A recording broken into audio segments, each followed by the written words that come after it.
तो मैं अक्सर सोचता हूँ कि संत का मतलब क्या होता है। तो एक बार एक किताब में मुझे बड़ी सुंदर बात मिली। एक उम्र तक मेरा थोड़ा सा लेफ्टिस्ट आइडियोलॉजी की तरफ काफ़ी झुका हुआ था, तो मुझे धर्म, संत, इन सब से लगभग अरुचि सी थी। नफरत तो नहीं कहूँगा, पर अरुचि जैसा भाव रहता था। मेरे पेरेंट्स भी परेशान थे क्योंकि मैं कुछ अतिवाद के रास्ते पर उस समय चलता था। मुझे लगता था कि संत वो लोग हैं जो दुनिया के संघर्षों को छोड़ के भाग गए हैं।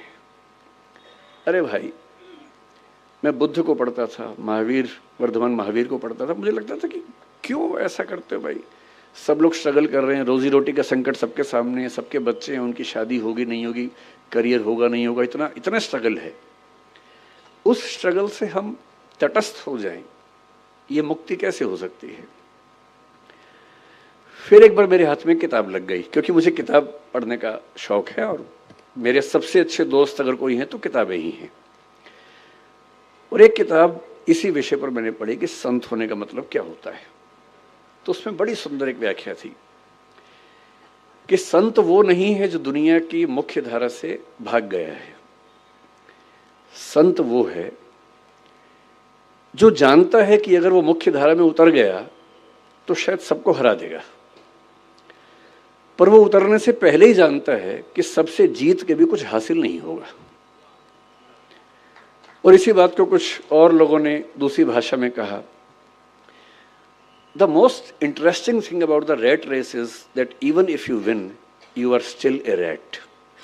चूहों की दौड़ की सबसे रोचक बात यह है कि अगर आप जीत भी जाएं तो भी चूहे ही रहते हैं। और जिससे समझ लिया कि चूहा होना ही नहीं है, तो चूहों की दौड़ में दौड़कर किसको जीत के दिखाना है। अगर मैं जीत के दिखा भी दूं, अगर मैं जीत के दिखा दूं, किसको दिखाना है।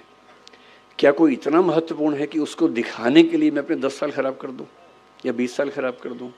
क्यों दिखाऊं। और अंततः तो साक्षी भाव से खुद को ही देखना है।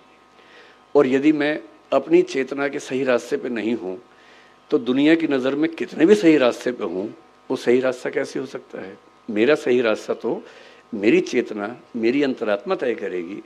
और यदि मेरी अंतरात्मा इस बिंदु पर सुकून महसूस करती है कि मुझे उस चूहों की दौड़ में शामिल होना ही नहीं है, तो नहीं होना है।